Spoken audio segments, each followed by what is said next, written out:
Taking you to Paris now, where the Secretary of State, Rex Tillerson, is making his remarks during his trip to Europe. There, he's going to be addressing Syria's use of chemical weapons and how Russia supports it. Let's listen in. Chemical weapons stockpile for destruction under international oversight. The U.S.-Russia diplomatic framework was legally anchored by the United States and Russia in a decision of the Executive Council of the Organization for the Prohibition of Chemical Weapons and Resolution 2118 of the UN Security Council. In addition, in March 2015, Russia supported the adoption of UN Security Council Resolution 2209, which emphasized that those responsible for the use of any toxic chemical as a weapon, including chlorine, must be held to account. Russia has not lived up to these commitments.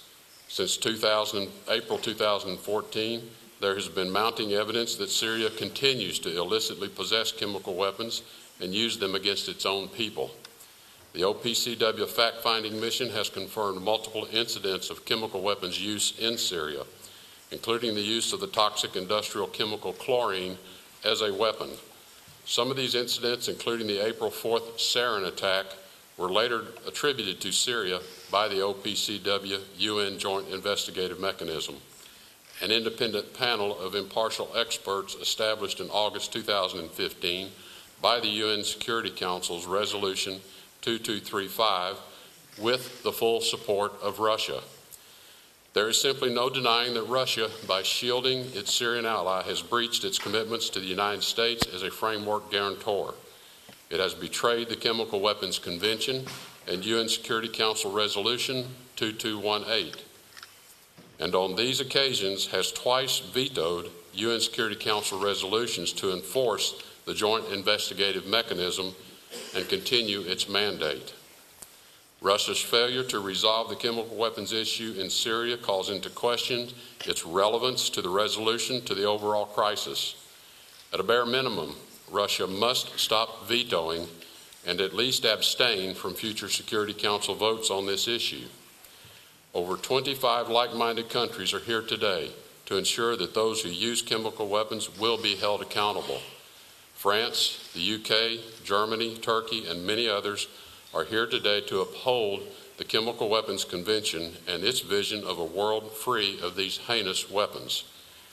We will use this partnership to facilitate greater information sharing about chemical weapons use, including sanctions information, to collect and preserve such information, and to strengthen the capacity of states to hold responsible parties accountable. This initiative puts those who ordered and carried out chemical weapons attacks on notice. You will face a day of reckoning for your crimes against humanity, and your victims will see justice done. We call on the community of responsible and civilized nations to put the use of chemical weapons to an end. The choice is yours. The people of East Ghouta are watching, and the rest of the world is watching as well. Thank you.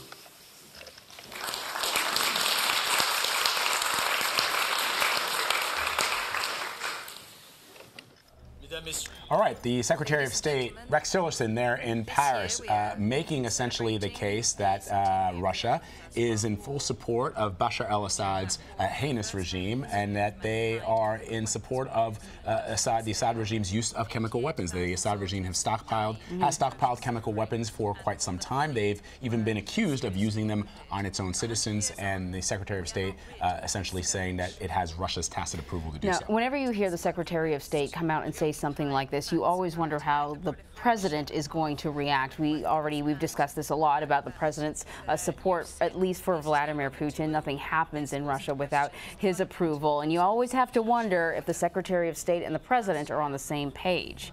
We will see. Clearly, the Secretary of State making some very strong words there. We probably expect at some point that Russians will at least fire back. We'll have to see what happens. We'll keep you apprised of the developments there. For now, we're going to take a quick break.